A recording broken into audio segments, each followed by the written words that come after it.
Les gens comparent souvent le métro de New York et celui de Shanghai, en se demandant lequel est plus sûr. Franchement, les chiffres ne disent pas tout.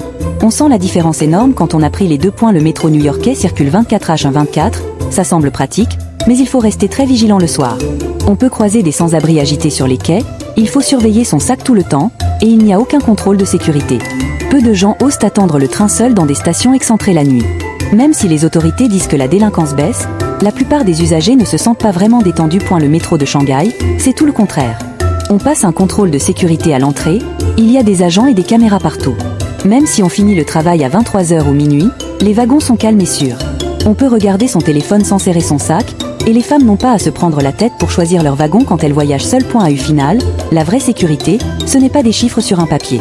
C'est ce sentiment de calme quand on entre dans la station. On n'a pas à rester tendu ou à surveiller tout le temps autour de soi. Cette tranquillité d'esprit, c'est ça, la vraie sécurité.